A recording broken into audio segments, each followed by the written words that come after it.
When I died, I was instantly transported into this white room. What I saw was an angel at least probably 15 to 20 feet tall.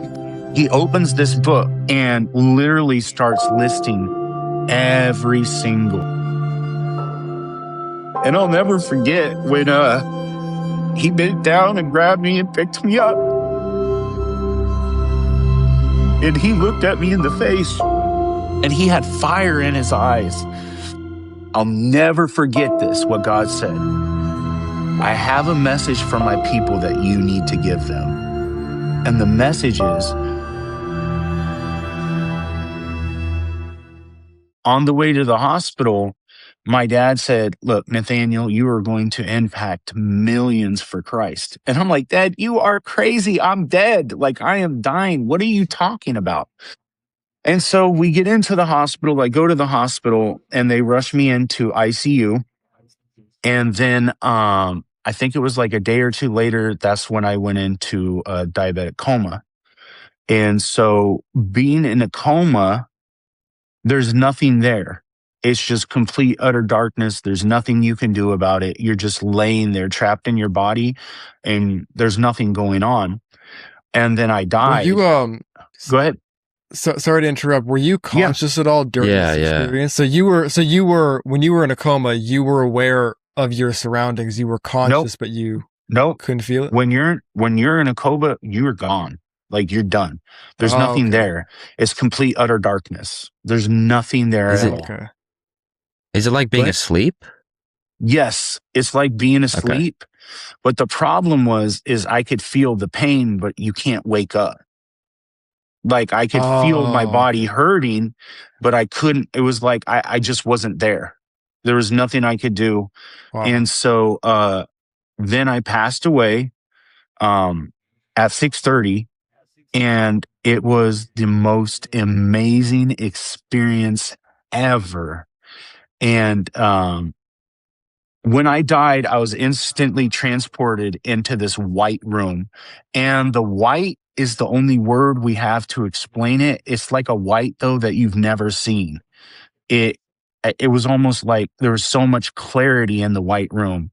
And then this angel showed up and he goes, he was wearing like a blue robe. And he said, he started listing things like, look at you. Look what you did to your body. You're supposed to use your temple as a living sacrifice to Christ. And look what you did. You're 35 years old. You've done drugs. You've done all these different things and you've destroyed your body. Now, and saying that, the angel, you got to understand something. It's not judging. Everybody thinks God's going to judge them and all this stuff. No, what he literally does is he states the facts. He literally just states the facts. It's like, this is what you've done, right? So the angel's reading some of this stuff. And then he says, I know this isn't what you want to hear, but you're dead. And you have destroyed your temple. You've smoked, you've drank, you've done all of it. And now look at where you're at. You're 35 years old. You know, you couldn't stop doing stuff that was harming your body. And then after that, there's no condemnation. A lot of people think like, oh, that's the devil accusing you. No, it's not. God is a God of truth and clear mind. It's clarity, right? There's no fog or hidden messages, right? And then suddenly I'm transported into like this huge courtroom. And it's like when people talk about the tunnel, it was kind of like that, but it was kind of like a vortex where you're just swooped right in, sucked right into this area. And so I'm standing there and I can't see God. Like, God is so bright, like you cannot see him one bit. You can see you can't see his glory, but you can see like the light. And I almost, like, out of the corner of my eye, I could see like steps, like leading somewhere, but I couldn't, like I said, I just couldn't lay my eyes on it. And so this angel came in and he was huge, like super tall. And and the other thing I like to tell people is, and my good friend Gabe, I don't know if you know Gabe, but he interviewed me as well. He has what's called 18 Days in Heaven. And so we both kind of got transported to the same area. And so he also said, as you go along, things start being more clear on what you saw. And so I like to tell people that it's not adding stuff, it's becoming more clarity, more clear, what you've seen. And he talks about that as well. So what I saw was an angel at least probably 15 to 20 feet tall. He was wearing what's like the closest I could say is like blue chrome armor. Now, do you know when like metal gets so hot and you're putting fire on it and it kind of has almost like that rainbow type tint to it? Yeah. So that's what the armor looked like. And he had a real, like, it was a sword that was like, it just kind of dragged on the ground. And he opens this book and literally starts listing every single sin, every single word I've ever uttered, literally every single thought. And when I say in my story, you know, I've broken every commandment. People go, "Oh, did you unalive someone?" Let me tell you something. There's many times that I wished my ex-wife would go play in traffic. And in saying that, that's committing that sin in my heart. That's literally committing unalive. Yeah, Jesus said that. Because sin starts in the heart and comes out the tongue, out the mouth, right? And so I literally said, I've committed all these sins. I've done all this stuff. And there was no judgment. And something I like to tell people is, like, people are always like, only God can judge me and da-da-da-da-da. The real truth about that is we judge ourselves. He doesn't need to judge us. God states the facts. These are the facts, whether you want to call it judging or not. To me, it was just like, dude, here it is. What do you want me to do with this?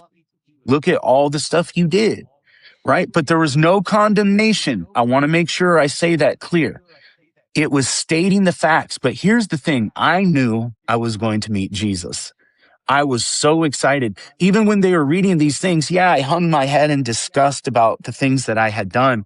But I knew at the end of the day, like, I was going to see Jesus. And that was so exciting. And suddenly I hear, stop, wait. And he's not telling God the Father to stop. He's telling the angel, stop, wait. And something that I like to tell people, and it's very important, is that God has a relationship with his son that's so amazing. Like, for instance, my father and I, you will never meet a father and son more closer to each other than Jesus and God the Father. Everybody says it. If you meet my dad, he's an amazing man of God. So I understood the relationship that Jesus and God had together. And Jesus is the physical body of God. Many people don't understand that, but he is. And so I hear, wait, stop. And then as he gets closer, he's mine. I know him. Sorry, guys. And so as Jesus walked towards me, he had armor on. It was like gold armor. And I don't know if you're going to call it like a robe or some cape or something, but the trimming of it was like gold. And every time Jesus walked, and I explained this, he moves like a lion. Like, if you've ever seen lions walk, it's boom, boom, boom. And that's how he walked. Like, there was literally, like, awesome God, there's thunder in his footsteps. And something I'll never forget, when he walked, it was like puddles of gold. Every time he walked, the I guess you could say the effect was boom, boom, boom, boom, boom, like that as he walked. And so he came up to me and he looked at me, and I just fell to my knees. Like, it's the only thing I could do. And I remember just singing, holy, holy. He's so holy. And I'll never forget when he bent down and grabbed me and picked me up. And he looked at me in the face, and he had fire in his eyes. And he turned to God the Father and said, I'm all this man has ever had.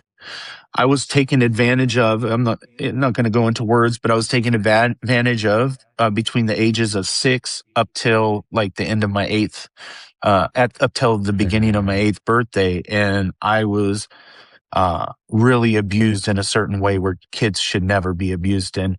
And he told God the Father, I'm all he's had. This man's life has been filled with trauma and hurt, but I'm all he's ever had. I'll never forget when he bent down and picked me up. There are nail scars right here. They're like right there. And I'll never forget seeing them. And he makes you feel when Jesus looks at you in the face, he makes you feel like you are the only thing that matters to him. Like nothing else matters. He's so enamored with his creation. And a lot of people, they think that Jesus is telling God to wait. No, he's saying, stop, wait, I know this man. And something people miss is that God doesn't care about his glory. What he cares about is his son's glory, because us worshiping his son is saying, I'm worshiping God the Father. And God wants his son to get all the praise and all the glory. He was waiting. He wanted his son to show up. It was almost like Superman has entered the building. And it just, as he walked and looked at me, and it was amazing. And then God the Father asked me, he's like, what do you want to stay? Now, the thing is God is a gentleman. Okay. He's never going to force something on people. I had free will, just like the angels did. Remember, they left with Lucifer. They obviously had free will to do what they wanted at that time. So I had a will. He said, do you want to stay or do you want to go? Now, with that question, he was literally trying to see where my heart was at. He wanted to see if I loved the world and wanted to go back to the world, or he wanted to see, does he want to be with my son? And I said, I want to stay. I want to be with Jesus. Because in heaven, there's no time, there's no pain, there's no suffering. I have 2 children. I didn't even know I was a dad. I knew nothing. It's almost like this world was a dream, and being in heaven, that's real. Like, that's what's real. Nothing else is real. People ask me, oh, do you see loved ones and stuff? I saw my grandma and grandpa and what they looked like, but they weren't my grandma and grandpa in heaven. They were more so like a brother and sister type love, because in heaven, there's no marriage. We're all family. We're married to Christ. You know, you'll see people that you're like, oh, I know them, but they're not your family members. They're your brother and sister in Christ at that point in time.